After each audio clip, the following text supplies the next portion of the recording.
हाँ भाई, प्रोबेबिलिटी के हम 13.1 के कितने क्वेश्चन कर चुके हैं? 6। सातवां सवाल। Two coins are toss once. दो सिक्कों को एक साथ टॉस किया गया। पहला क्वेश्चन है सातवें का फर्स्ट पार्ट। पहले आप दो सिक्कों को एक साथ टॉस कर लो। Head head, head tail, tail head और टेल टेल। देखो पहले पार्ट में क्या कहता है, ई। ई में इसने कहा tail appears on one coin. एक सिक्के पर टेल आई। लो भाई, एक सिक्के पर टेल आ गई तो प्रोबेबिलिटी ऑफ ई क्या हो गया? 2/4। फिर एफ। एफ में इसने क्या कहा? One coin shows head. एक सिक्के पर हेड आ जाए। एक सिक्के पर क्या आ जाए? ये लो भाई, इसमें बोला था tail appears on one coin, one coin shows head. इसकी प्रोबेबिलिटी क्या होगी? 2/। अब बताओ इन दोनों में कॉमन क्या है? कॉमन, सब कुछ ही कॉमन है। तो बताओ probability of E intersection F क्या होगी? 2/4। और इसने हमसे क्या पूछा है? ई ऑब्लिक एफ। तो हो गया ई intersection F upon probability of F. 2/4 और 2/4। आंसर कितना आएगा? 1। कोई दिक्कत नहीं आज तक। इसका second part. No tail appears. कोई टेल ना आए, है ना? कर देता हूं, देखो। Second part. No tail appears, tail ना आई मतलब कि हेड हेड आए बस। तो इसकी प्रोबेबिलिटी क्या होगी? 1/4। एफ में कहता है नो हेड अपीयर्स, कोई हेड ना आए, तो इसकी प्रोबेबिलिटी क्या होगी? 1/4। अब इन दोनों में क्या कॉमन है? क्या कॉमन बताया? कुछ भी कॉमन नहीं है। तो कॉमन की प्रोबेबिलिटी क्या हो गई? 0। Probability of E oblique F, E intersection F upon P F, 0/1/4। कोई दिक्कत? नेक्स्ट क्वेश्चन, सवाल नंबर 8। देखो आठवां सवाल क्या कहता है। ए डाई इज थ्रोन 3 टाइम्स। एक डाई को 3 बार फेंका गया। जब मैं डाई को 3 बार फेंकूंगा कितने आउटकम बनेंगे टोटल? 216। आप उन्हें लिख ही नहीं सकते। लिख सकते हो 216 आउटकम? नहीं लिख सकते। तो आप आउटकम तो मत लिखो टोटल, इसकी जो कंडीशंस हैं उन्हें लिख लो। पहली कंडीशन क्या है? 4 appears on the third toss. 4 appears on third toast.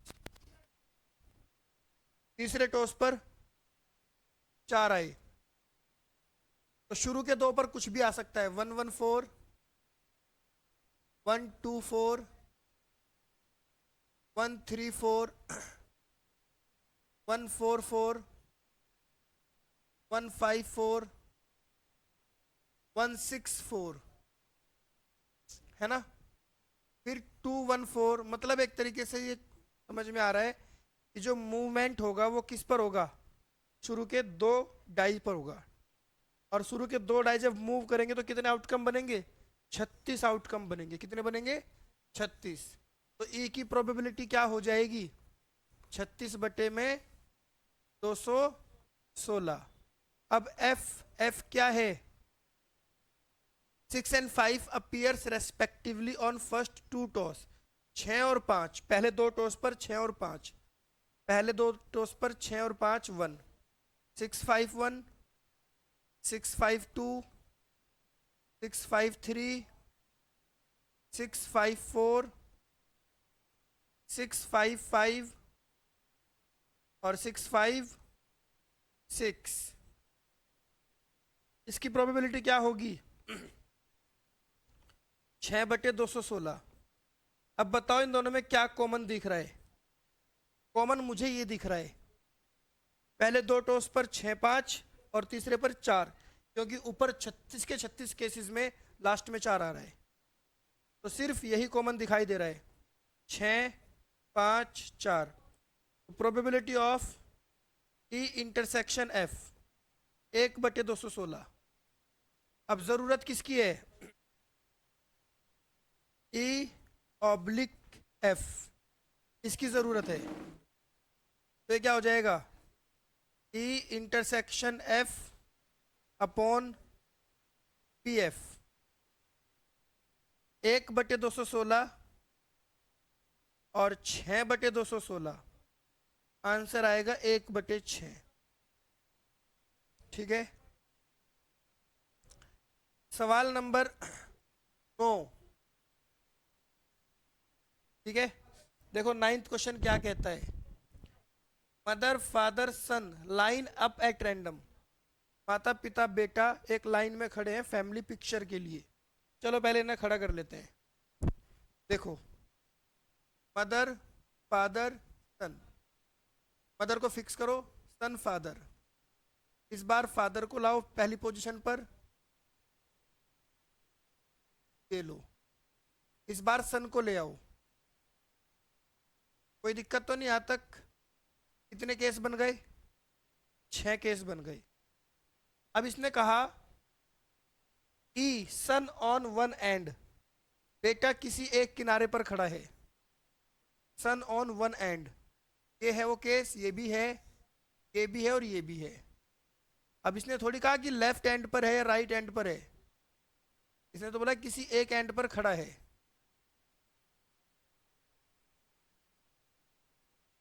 Probability of ई कितना हो जाएगा? 4/6। फिर एफ, एफ के लिए कहता है पिताजी बीच में खड़े हैं, फादर इन मिडिल। बीच में कहाँ है? M F S S F M, इसकी प्रोबेबिलिटी क्या होगी? 2/6।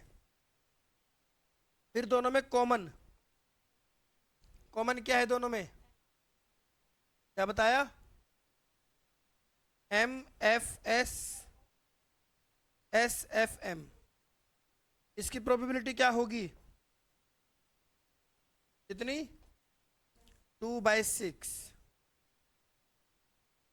क्लियर यहां तक? ई ऑब्लिक एफ चाहिए।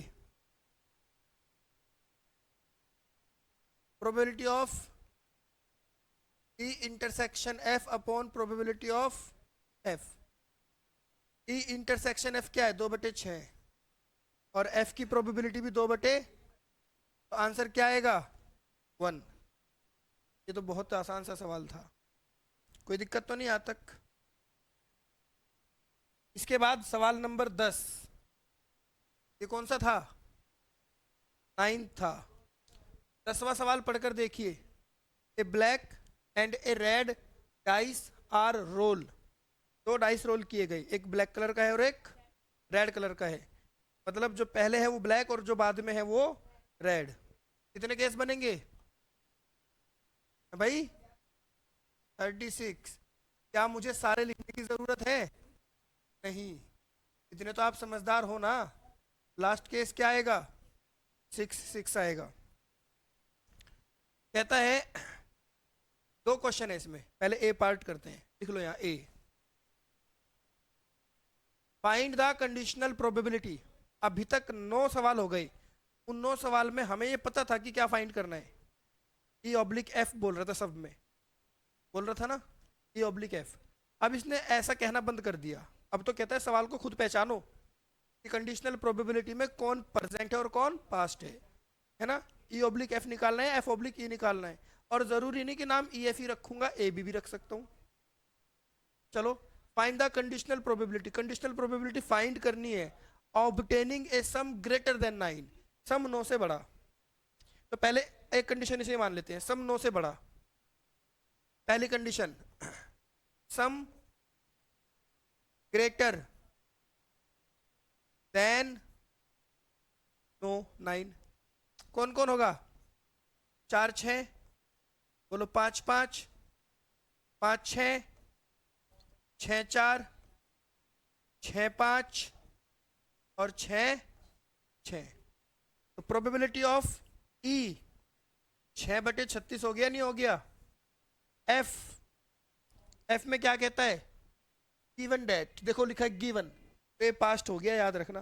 जरूरी नहीं है कि ई ऑब्लिक एफ ही फाइंड करना है, आप जो मर्जी नाम दे लो, हम ई एफ दे रहे हैं, कोई दिक्कत नहीं है, लेकिन ये पास्ट चला गया। Given date black die resulted in a 5, black die पर 5 आया हो। ब्लैक डाई कौन सी है? पहले वाली, पहले वाली है ना, तो पहले वाली पर क्या आएगा? 5। 5 1, 5 2, 5 3, 5 4, 5 5, 5 6। प्रोबेबिलिटी ऑफ एफ कितना हो गया? 6/36। अब ई ऑब्लिक एफ और ई इंटरसेक्शन एफ क्या है? दोनों में कॉमन है कुछ? 5 5 और 5 6। चलो भाई ठीक है। अब इनकी प्रोबेबिलिटी क्या होगी? 2/36, बिल्कुल सही बात, 2 अब मुझे इतना बता दो, इस 36 को थोड़ा सा डार्क करके लिख दो, दिखाई नहीं दे रहा यहाँ। 3 और 6, अब भी नहीं दिख, ऊपर करके लिखेंगे। Probability of E intersection F 2/36। अब मुझे इतना बता दो कि इस सवाल में ये वाली कंडीशन तो थी गिवन, या नहीं थी?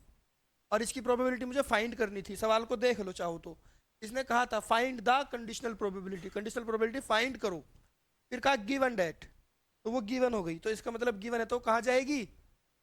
बोलो कहाँ जाएगी? बाद में। ई की फाइंड करनी है, एफ गिवन है, तो हो गया आपका ई intersection F upon P F. E intersection F कितना है? 2/36, और पी एफ कितना है? 6/36। कैंसिल होके कितना आएगा? 1/3। नहीं आई बात समझ में? पी पार्ट, पी पार्ट में क्या कहते हैं? Find the conditional probability obtaining the sum 8, sum 8 E, sum is 8। Sum 8 कहाँ होगा? 2 6, 3 5, 4 4, 5 3, 6 2। क्या होगी इसकी प्रोबेबिलिटी? 5/36। और कोई केस तो नहीं बनेगा? 7 1 नहीं बनेगा है ना? नहीं बनेगा, क्यों? अच्छा, एफ, एफ क्या है? गिवन डेट रेड डाई, लाल डाई पर 4 से कम नंबर लिखा हो, और रेड डाई कौन सी है? सेकंड, सेकंड वाली पर 4 से कम क्या लिखा हो? 1 2 3, 1 1, 1 2, 1 3, 2 1, 2 2, 2 3, 3 1, 3 2, 3 3, 4 1, 4 2, 4 3, 5 1, 5 2, 5 3, 6 1, 6 2, 6 3। कितने केस बन गए भाई? 18। कितने बन गए? 18। कुछ कॉमन वॉमन है इन दोनों में? बताओ, कुछ कॉमन वॉमन है इन दोनों में? क्या कॉमन है? 6 2 और 5 3। चलो भाई ये बात भी मान ली, तो क्या होगी इसकी प्रोबेबिलिटी फिर? 2 बटे, अब आपने अभी सवाल पढ़ा था ना ये कहानी गिवन की थी, given that red die resulted in a number less than 4, लाल डाई पर 4 से कम हो, ये गिवन है तो ये बाद में रहना है। ई oblique F, E intersection F upon P F, 2/36, और पी एफ कहाँ है, 18/36, कट के आंसर आएगा 1/9। कोई दिक्कत? क्लियर है यहां तक? अगला सवाल, सवाल नंबर 11। देखो 11वें सवाल में क्या कहता है, a fair die is rolled, करो भाई रोल, लो भाई 1 2 3 4 5 6, बस ये आएगा रोल करते ही। ई दे रखा है 1 3 5, एफ दे रखा है 2 3, ई 1 3 5, एफ 2 3, जी 2 3 4 5, 2 3 4 5। ठीक है जी, हमसे क्या पूछा है, पहला part P E oblique F, पहला part P E oblique F, P E intersection F upon P F, भाई ये होगा मेरी नजर में, तो मैंने गलत तो नहीं बोल दिया, होगा ना यही। अब आप बताओ ई इंटरसेक्शन एफ क्या होगा,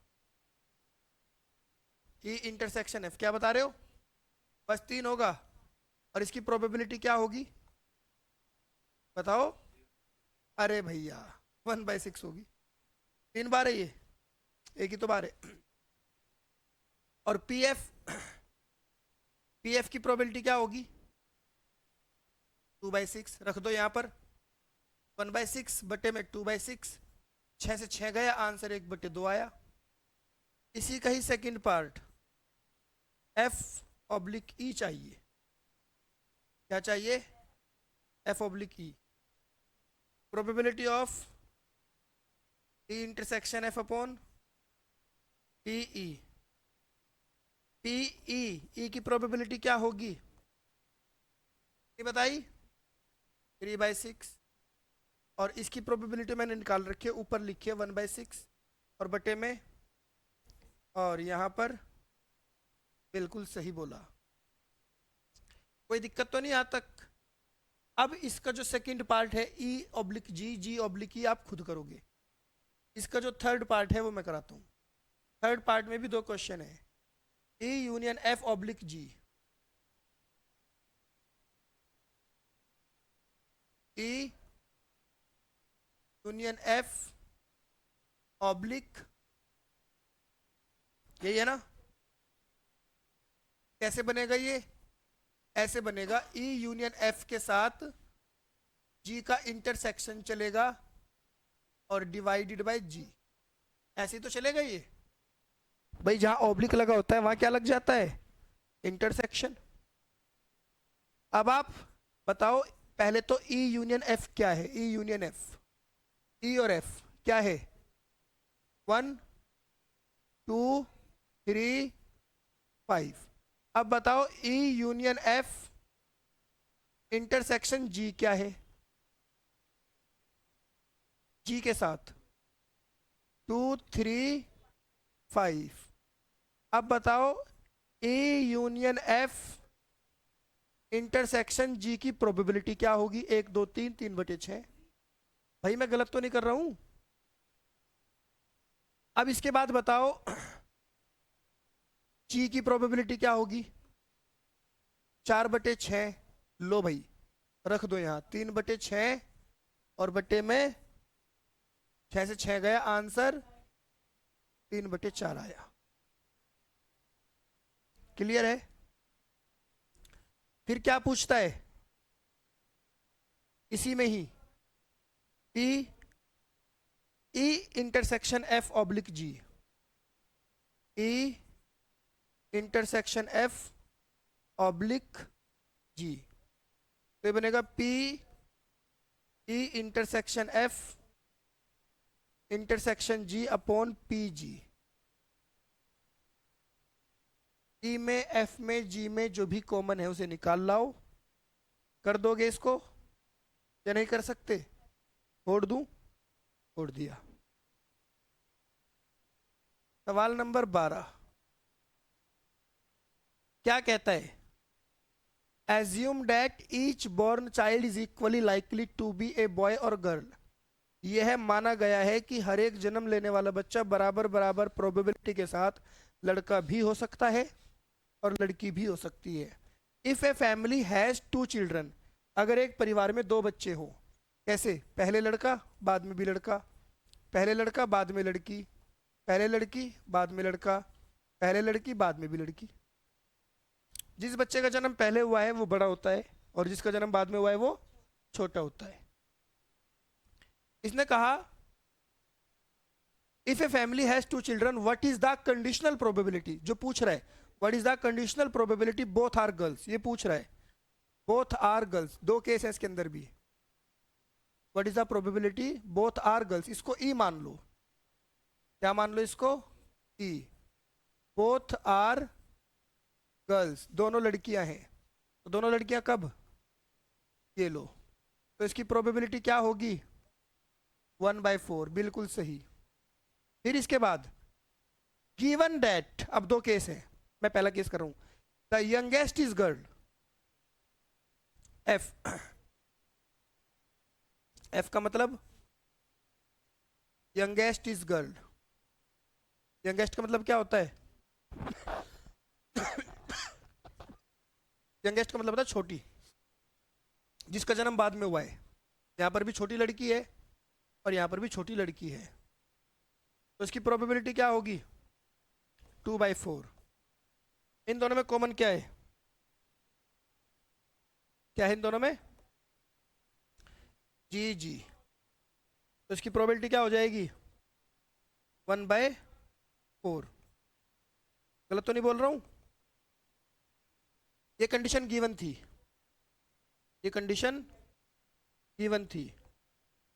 ई intersection F upon P F, 1/4 upon 2/4। Answer कितना आया? 1/2। सेकंड केस, सेकंड केस भी ऐसा ही है। देखो भाई, सेकंड केस भी ऐसा ही है। कहता है what is the probability both are girls given that at least one is girl. तो ई तो सेम रहेगा, ई तो इसमें क्या रहेगा? सेम। लो भाई, ई तो इसमें सेम रहेगा, 1/4। एफ, एफ बदलेगा, एटलीस्ट वन इज गर्ल, कम से कम एक लड़की होनी चाहिए। तो कम से कम एक लड़की का मतलब जी बी, बी जी और जी जी। इसकी प्रोबेबिलिटी 3/4। इसमें कॉमन और इसकी प्रोबेबिलिटी 1/4। कहानी पकड़ में आ रही है ना? और ई ऑब्लिक एफ। आप ये बिल्कुल दिमाग में बात सेट मत कर लेना कि हमेशा ई ऑब्लिक एफ ही निकालना है। वो तो डिपेंड करेगा ना सिचुएशन पर क्या निकालना है। ठीक है? 1/4 अपॉन एफ क्या है? 3/4। इससे कैंसिल, आंसर क्या आएगा? 1/3। ठीक है?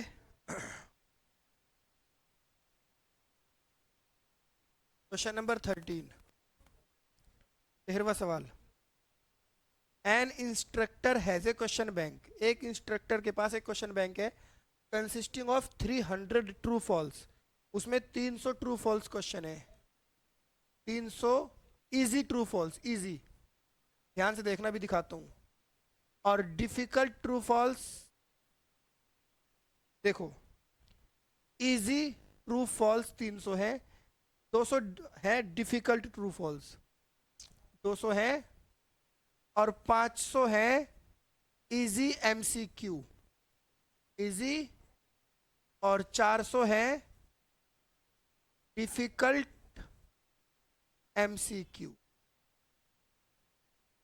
500 इजी MCQ और 400 डिफिकल्ट MCQ। यहां तक सवाल की कहानी खत्म हुई। अब भैया मेरे पास टोटल जो क्वेश्चन हो गए वो हो गए 1400, जोड़ लिए मैंने इनको। कितने हो गए? अब इसने मुझसे क्या कहा, if A question is selected at random, अगर एक क्वेश्चन को रैंडमली सेलेक्ट किया गया from the question bank, what is the probability that it will be an easy MCQ, easy question. Probability बताओ कि ये एक इजी क्वेश्चन होगा। कैसा होगा? इजी। इसकी प्रोबेबिलिटी पूछी है कि ये एक इजी क्वेश्चन है, इजी। फिर उसके बाद गिवन, गिवन क्या है? It is a multiple choice. Given है कि ये MCQ है। बिल्कुल सीधी बात की मैंने, कुछ भी घुमा फिरा कर मैंने कुछ नहीं लिखा। क्लियर यहां तक? अब जहां ऑब्लिक लगा होता है वहां क्या लग जाता है? क्या लग जाता है? इंटरसेक्शन। और नीचे क्या आ जाता है? बाद वाला नीचे आ जाता है। यहां तक की बात समझ में आ गई? अब आपको ये बात भी याद होगी, मैंने बताया था कि A इंटरसेक्शन B को A एंड B भी कहते हैं और A B भी कहते हैं। बीच में से निशान हटा दो। लो भाई, एक ही तो बात हुई। अब आप बताओ probability of easy MCQ, easy MCQ, easy MCQ कितने हैं? 500 बटे में 1400, कितना बनेगा? 5/14। फिर बताओ प्रोबेबिलिटी ऑफ MCQ, ये भी MCQ है, ये भी MCQ है। 500 और 400 900 बटे में 1400, कितना बनेगा? 9/14। तो ये बन गया 5/14 और 9/14, 5/9। बढ़िया सवाल था ये, इंपॉर्टेंट। कोई दिक्कत तो नहीं आज तक? अगला सवाल, क्वेश्चन नंबर 14। क्या कहता है ये वाला सवाल? Given that two numbers appearing on throwing two dice are different. अगर मैं दो डाइस को फेंकूंगा, कितने आउटकम आएंगे? 36। कितने आएंगे? और उन 36 में से 6 केस, 1 1 2 2 3 3 4 4 5 5 6 6, 6 केस ऐसे होंगे जिनमें सेम नंबर आएगा। कितने केस होंगे? 6 केस ऐसे होंगे जिनमें सेम नंबर आएगा और 30 केस ऐसे होंगे जिनमें डिफरेंट नंबर आएगा। गलत तो नहीं कह रहा मैं? और इसने यही कहा, given that two numbers appearing on throwing two dice are different. हालांकि मुझे सारे केस लिखने की कोई जरूरत नहीं है, मैं यहां पर लिखूंगा ई, ई नंबर्स आर डिफरेंट। और मुझे पता है नंबर डिफरेंट 30 केस में होंगे। कितने केस में? और ये हो गया 30 बटे में 36। F, F find the probability of the event sum of the numbers is 4।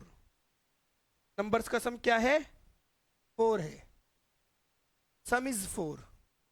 ये दूसरा केस है। तो सम 4 का तो आसान है, मैं लिख लेता हूं 1 3 2 2 और 3 1।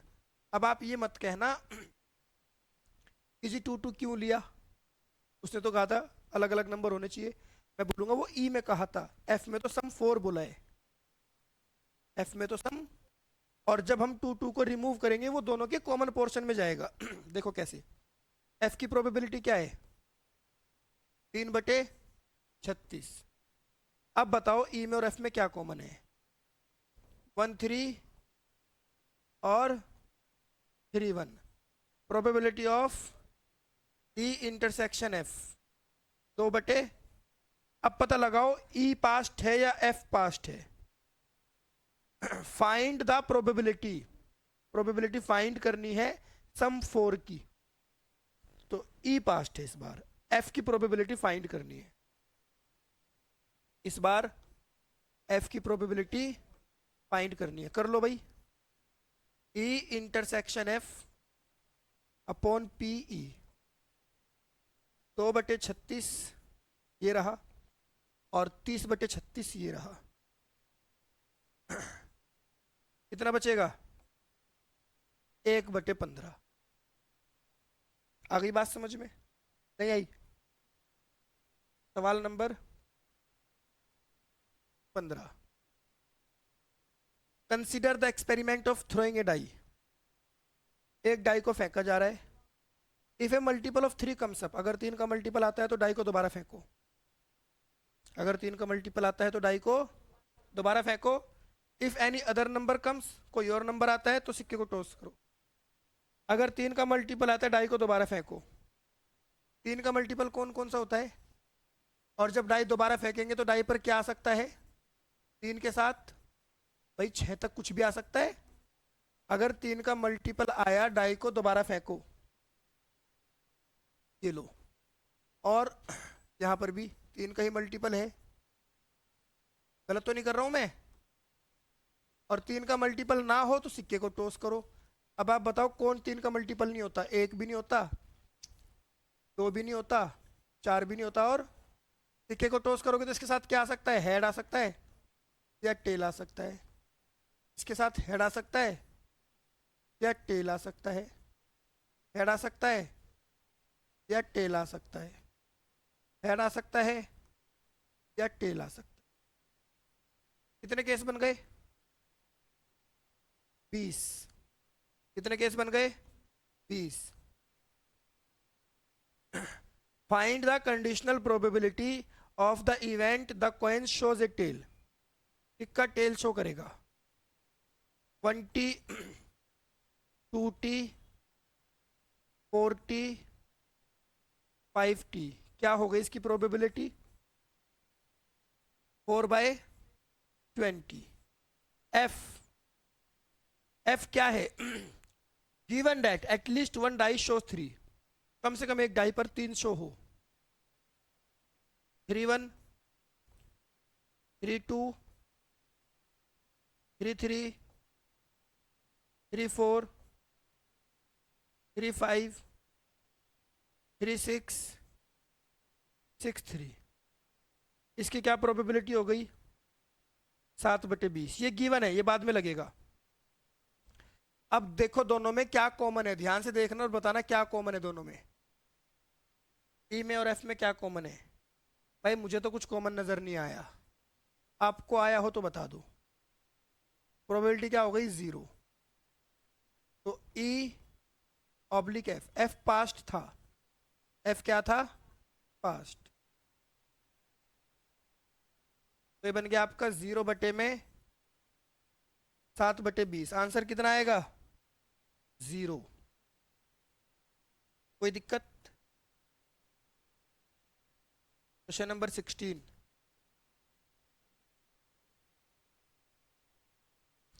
PA हाफ है, PB 0 है। PA क्या है? हाफ। और PB क्या है? 0। लिख दूं? PA हाफ और PB, और हमसे कहता है और कुछ नहीं दिया, बस इतना कहता है A/B बताओ। भाई वैसे तो बिना इंटरसेक्शन के बात नहीं बनेगी, पर फिर भी मैं सोच लेता हूँ चलो देख लूँ क्या है। अब आपने कहा सर PB 0 पुट करते तो क्या हो जाएगा? नॉट डिफाइंड हो जाएगा। नॉट डिफाइंड क्या हो जाएगा? समझ आ गई बात इतनी? And last question. A and B are events PA/B बराबर PB/A। PA/B और B/A। तो इसका क्या फॉर्मूला होता है? A इंटरसेक्शन B/PB, और उसका क्या होगा? B intersection A/PA। बोलो इससे गया, क्रॉस मल्टीप्लाई कर दो तो क्या आएगा? PA equals to PB। कौन सा ऑप्शन सही है इसका? E। कोई दिक्कत यहाँ तक? यहाँ तक कर लो, बाकी अगली क्लास में करेंगे।